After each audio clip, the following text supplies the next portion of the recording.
So Concord, PlayStation's brand new first-party hero shooter game dropped about a week and a half ago. And guess what? It's already getting shut down and taken offline. This deadass gotta be the biggest fumble in gaming history, bruh. This is easily the biggest L PlayStation's ever taken. I ain't gonna lie, PlayStation, you are deep fried! How many times did the players tell you guys that this game was going to fail, bruh? There were so many factors, so many things to look at, so many indicators to let you know that this game was going to flop horrendously. Before we even get to all the feedback and all the replies and everything people were saying about this game, let's just look at the beta numbers, bruh. First of all, the game had a beta. Like most live service online games have, this game had a beta before the actual game came out, so people could test the game, play it and see if they like it. You know how it goes. When betas come out, usually there's a closed beta that's exclusive that you have to sign up for. When that ends, it might take a couple weeks, then the open beta happens that anyone can join. Concord was supposed to have a closed beta. Maybe a month or two before the game came out, they announced a closed beta. But all of a sudden, a few days later, they switched it to an open beta. You know why this happened, bro? They couldn't even get enough people to sign up for the closed beta, bro, so they had to open it. Before you even get into the reviews of the beta, that right there alone, bruh, that should have told PlayStation, oh damn, we are doing something wrong. So we can see the Concord beta numbers right here. On open beta launch day, Concord peaked at 2,388 players on Steam. They're talking about this is separate from the closed beta, which occurred a week ago. Cap, that shit never happened. So they peaked at 2,388 players. Then about a day later, they weren't even able to crack 1,000, bruh. Again, guys,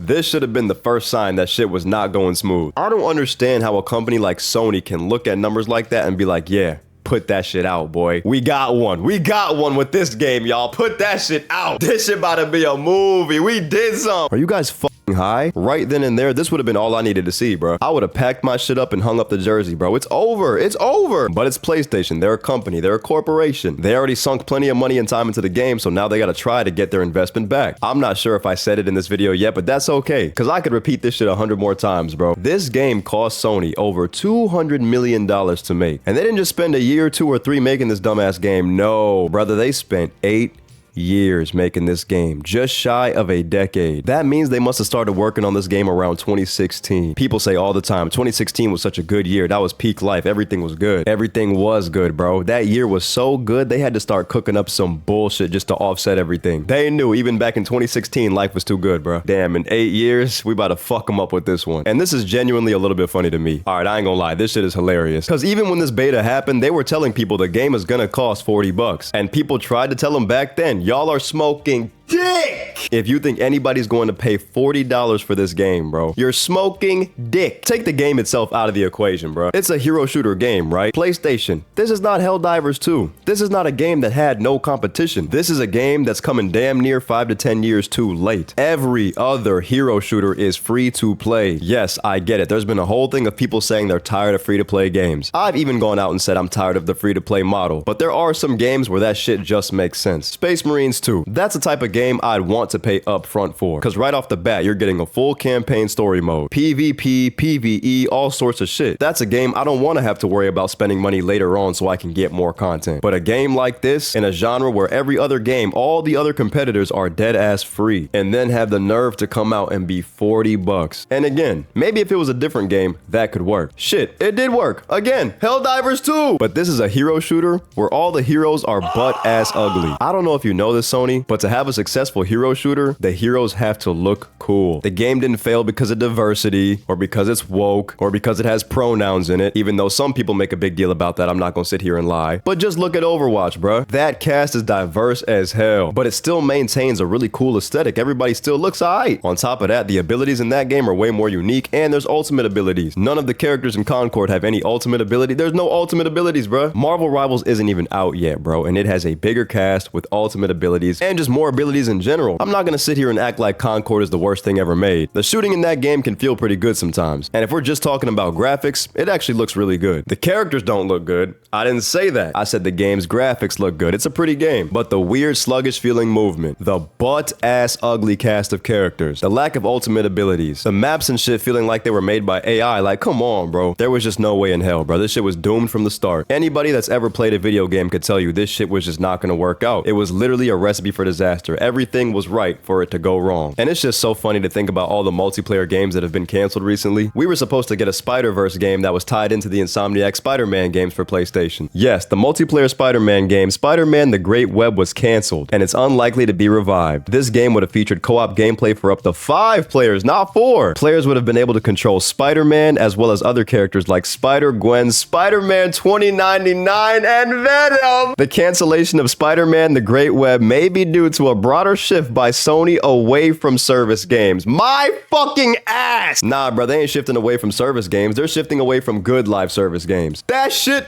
would have fed generations, bro. It would have been generational. Nah, just give them Concord, bro. Just serve them up some straight bullshit. Sony, I love you guys. I love PlayStation. I've always been PlayStation first. Y'all are smoking crack. The Last of Us factions, bro. Y'all know The Last of Us. Everybody knows The Last of Us at this point. Probably one of the most famous, most well-known video game franchises. Especially with it getting its own show, it's one of the most mainstream Sony games. That was supposed to get its own multiplayer game as well. It was called Last of Us Factions, and just like the Spider-Verse game, it got canceled. Last of Us Factions gets canceled, Concord gets made. Make it make sense. Now, full transparency and honesty and stuff like that, it wasn't exactly Sony's decision to cancel that game. Naughty Dog, the people that actually make the games, I believe they said something like, we can continue to make great single-player games, or we can switch to live service games. We can't do both. Making a live service game and upholding it over the years takes a lot of time and a lot of resources. And you know what? That's fine. I respect that, and I actually really understand that. Naughty Dog does make some of the best single-player games ever known, bro. Uncharted, Last of Us, the list goes on. So I can get that being true, but 8 years on Concord, 200 million on Concord. All I'm saying is those resources and that time could have been used to help either one of these projects or something else be done. Lord knows PlayStation has 20 fucking IPs that they just want to act like doesn't exist anymore. Like, bro, do you know what we would do for a new Infamous game? I think I speak for everybody that's played PlayStation games before when I say, just give us a new Infamous game, bro. You guys have IPs on IPs that you are just not using. For what? We could even make a new IP though. Not like Concord though. PlayStation has succeeded so much and gotten a decent reputation by delivering on amazing single-player experiences. They have consistently done that since I was a kid. We've seen countless other companies, including Xbox, chase live service games and multiplayer games, constantly trying to chase that money glitch game, trying to get the next Fortnite or the next Overwatch. Sony had a massive hit with Helldivers. Then they started getting too ahead of themselves. They got too greedy. They started messing that shit up. Then they throw this bullshit at us. Bro, y'all are going down the wrong path. PlayStation, I need you to lock in and go back to your roots, bro, because this is some bullshit. Go back to what makes PlayStation, bro, because this shit is not it. Funniest thing ever about Concord is PlayStation actually made a Concord controller, and that shit is pretty fire. The controller is cooler than the game itself, bro, on God. And now, I'm dead ass gonna buy the controller. It is some of the only physical proof of that game even existing, bro. Sony, if you don't want to lose $200 million again, try listening to your fans. I love your games, I love your work, but this right here, this was something else. I just had to come in here and chat real quick about this, y'all. I will be streaming Space Marine 2 on Thursday when it comes out for early release. Right after that, I will be streaming Astro Bot on PlayStation as well. At least I know that will be a pretty good PlayStation game. Keep it locked in, guys. Lots of more content on the way very soon. Come through to the Twitch, guys. The streams are about to go crazy. Let me know what you guys think of this whole situation, man. Until my next video, I will see you guys when I see you guys. Peace. We been studying mob, yeah. Running routes, we mob, yeah. In a whip, we mob, yeah. Money straight up, talking shit gon' cost, yeah.